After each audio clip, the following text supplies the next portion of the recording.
it is your buddy, Peace and Harmony with you here today. Much love going out to all the beautiful, empowered harmonizers. We are zooming in and focusing in a little bit more in depth on a great viewer question, and that was to look at and discuss a little bit more about the covert narcissist relationship with a codependent or a supply. Basically, two individuals who, find themselves really, one getting their needs met, the other's not. So it becomes a real juxtaposition of happiness and unhappiness when we talk about the covert narcissist relationship and the defense mechanism of accommodating. What happens when this occurs in the relationship? So one of the important things to recognize about the covert narcissist is that oftentimes they are very provoked by another person's viewpoint. They can be provoked by another person's needs. They can be provoked by another person's presence that's pulling away from their own limelight, their own authority, their own as the one in control and in power. So male or female, this dynamic tends to subdue or cause the other to overly accommodate for the individual, in this case a covert narcissist. Overly accommodating, what does this mean?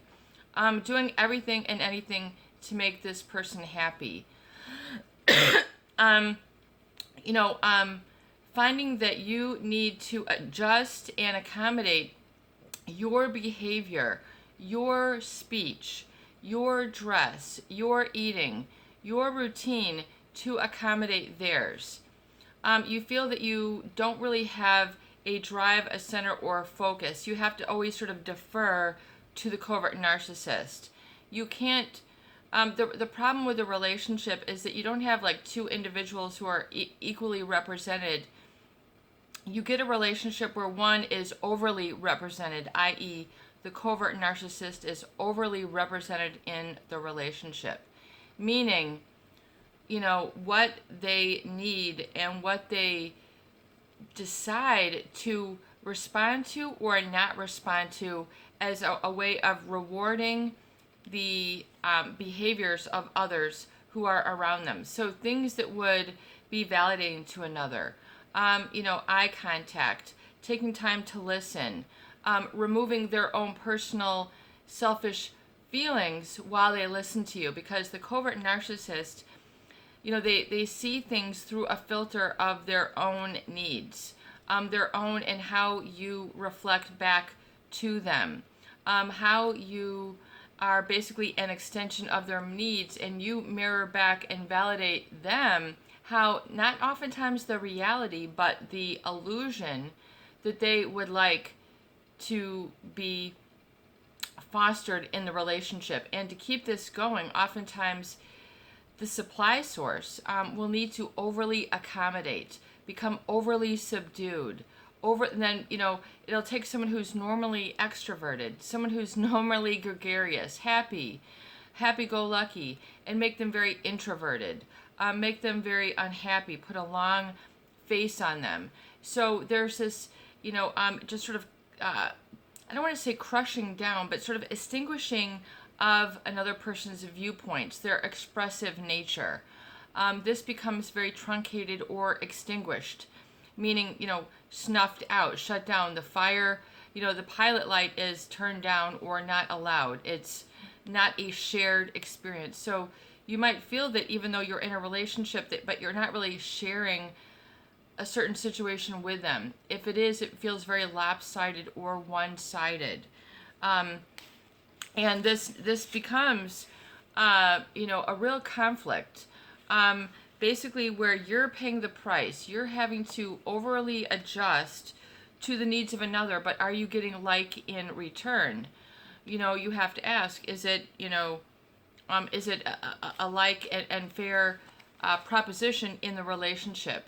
Or have you just sort of unknowingly, unwittingly found yourself, where often people do, they don't say, well, peace to, for the relationship, I'm just going to, make them happy, and then I'll be happy, and then I won't speak up for my needs because they're more important.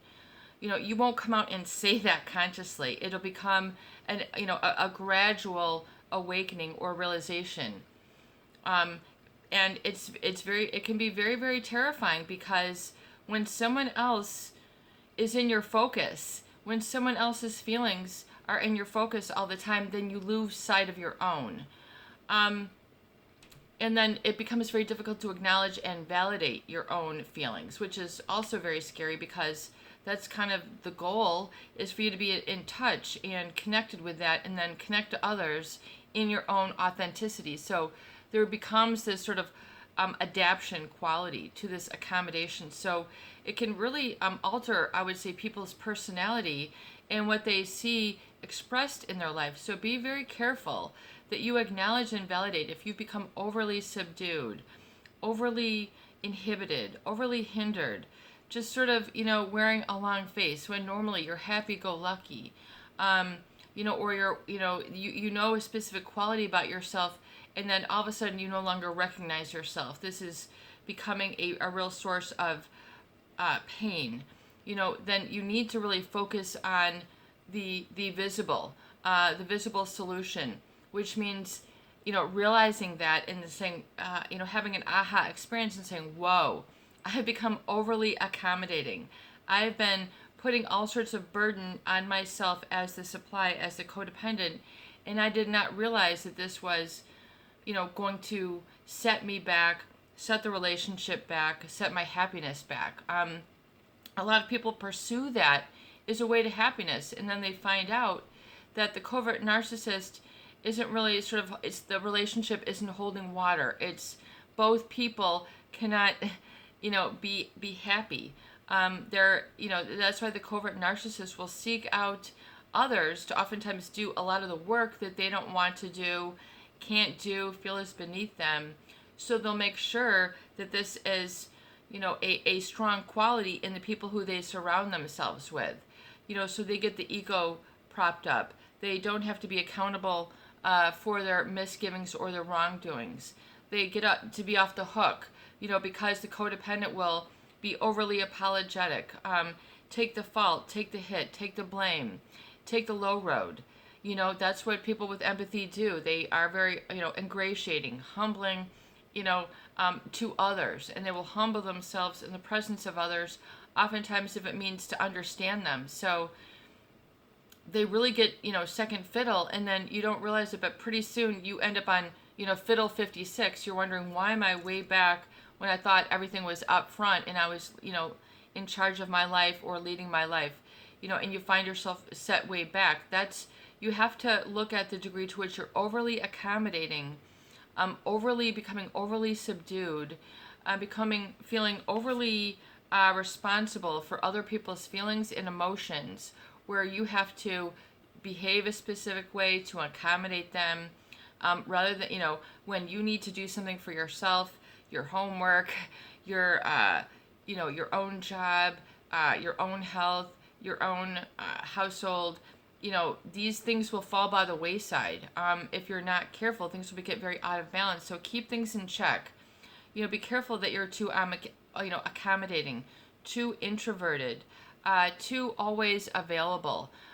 Always available for them. And so, making yourself scarce, not available, not always there to become subdued by their needs and overwhelmed, basically, and driven to satisfy their needs. That's basically what ends up happening, because the covert narcissist has such an empathy deficit that they surround themselves with others who have an abundance of empathy, who end up then giving, all sorts of accommodation. Let's put you first. Let's hear about you. Let's talk about you. It's always putting others first, to the point where, this becomes a temporary, oftentimes, or a gradual, and then becomes an absolute, where they're always putting others first. They feel very uncomfortable living, just being on their own, being independent, being self-reliant. It's very uncomfortable, because they're used to always being stimulated and aroused, meaning driven by the needs of the other. So it's very important that you sort of tease out those and say, wow, okay, and then if you need to say, okay, wow, this has gotten out of hand. I see things now. How I was overly accommodating. I was overly quiet. I just went into a fit of depression rather than dealing with it. I hid or lived in denial rather than dealing with it. So the longer you kind of sweep it away, the more it'll become important for you to acknowledge and validate where you've done and made this unconscious and then conscious decision, becoming more aware of it. So you're not always setting yourself back. You're not always giving others, the shadow of the doubt. You're not always giving others, the best piece of meat, the best piece of cake, the best bowl of salad. You'll find yourself, are you always sort of, giving more to others than you give to yourself? You'll find that oftentimes, because people who are codependent, have more faith in others than they do themselves. They believe more in the narcissist than they do themselves. This can become very severe, and then people will develop a real lack of belief in themselves. And this can become very scary if you don't believe in yourself, if you don't have faith in yourself, if you don't trust yourself, if you don't give yourself, that process and that belief. So be very, very careful, because this can be real crucial problem, and you can really sort of hurt yourself and spend a lot of time in regressed states if you don't believe in yourself, if you don't believe in your I am, if you don't believe in your magnificence, if you don't believe in your talents, if you don't believe in your strengths, if you don't believe in sometimes being put first, and you believe others have this, others, it's the external locus of control, and then you'll feel that you're losing control. So it's important to understand the cause that creates this effect. Get your I am back. Get your own, value of yourself back. I value myself. I am a person of value. This feeling of worth, of deserving. If you have, gone through a lot of this, I don't deserve better, then you're really going to set yourself up for failure. I deserve better. I deserve love. I deserve attention. I deserve respect. I deserve, someone who is present for me. I don't need someone to put me first all the time, but I deserve someone who has empathy and can understand that I have feelings and that these are real, genuine, not made up, not falsified, not manipulating. Because the covert narcissist, because their feelings are manipulative, oftentimes they then project onto others that they are manipulative, and they don't really see the genuine or the authentic in others. And if they do, they might sort of shoot it down or just sort of snub it off like it's not good enough, or it doesn't really satisfy them, and then they'll sort of have this sort of mediocre reception. So be very careful to the degree that you have let this go in your life, and then tighten up in your I am, tighten up in your self-reliance, tighten up in your belief of self, tighten up in your, I've got me, because you are important here. It's important that you get you have you, and you embrace you, and you love you, and you're there for you. I am here for you. The channel is here. The community is here for you. But are you here for you as well? That's also important. Well, this is your buddy, Peace and Harmony, with you here today, and I hope that these videos do help. Please share, please subscribe, and please donate for more great tools, videos, discussion, and support. Peace out. Have a beautiful day.